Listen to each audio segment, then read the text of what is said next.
আমাদের গণ আন্দোলনের প্রস্তুতি নিতে হবে। গণ আন্দোলনের বিকল্প ছাড়া এই সরকার কোনোভাবেই এই সংস্কারের অধ্যাদেশ, এই সংস্কারের প্রতিশ্রুতিগুলো বাস্তবায়ন করবে না। জুলাই সনদ তো তার দলীয় ইশতেহার হতে পারে না। জুলাই সনদ তাদের দলীয় ইশতেহার যদি তারা বাস্তবায়ন করবে, তাহলে তো এত ঐক্যমত, এত আলোচনার কোনো প্রয়োজন ছিল না। ঠিক আছে, তাদের দলীয় ইশতেহার, সেই ইশতেহার তারা কতটুকু পালন করছে? সেই ইশতেহারে, সেই 31 দফায় তারা যতটুকু কমিটমেন্ট করেছিল, সেই কমিটমেন্ট গুলাও তারা ভঙ্গ করে গেছে।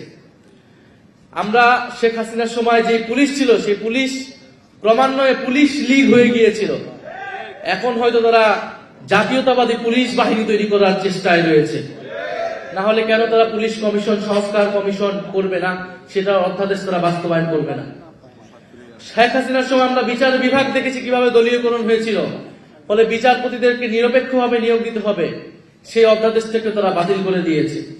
অর্থাৎ তারা দেশের প্রত্যেকটি প্রতিষ্ঠান, যেই প্রতিষ্ঠানগুলো দলীয়করণের ফলে দেশে একটা স্বৈরতন্ত্র প্রতিষ্ঠা হয়েছিল, ফ্যাসিবাদ প্রতিষ্ঠা হয়েছিল, সেই প্রত্যেকটি ব্যবস্থাকেই, প্রত্যেকটি প্রতিষ্ঠানের দলীয়করণকে তারা পুনর্বহাল রেখেছে।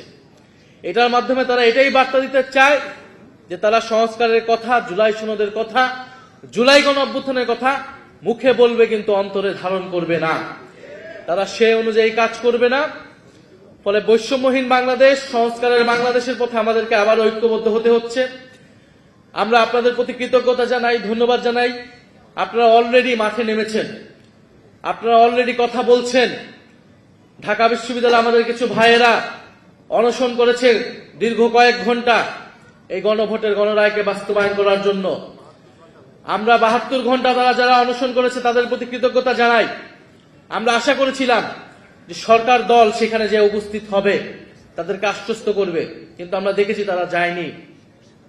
আমরা তাদেরকে ধিক্কার জানাই, যারা সংবিধান সংস্কার পরিষদের শপথ নিল না, যারা এই অধ্যাদেশগুলোকে বাতিল করে দিল।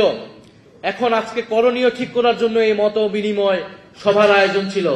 আমার মনে হয় করণীয় আমরা ঠিক করতে পেরেছি কিনা? আমাদের গণ আন্দোলনের প্রস্তুতি নিতে হবে। গণ আন্দোলনের বিকল্প ছাড়া এই সরকার কোনোভাবেই এই সংস্কারের অধ্যাদেশ, এই সংস্কারের প্রতিশ্রুতিগুলো বাস্তবায়ন করবে না।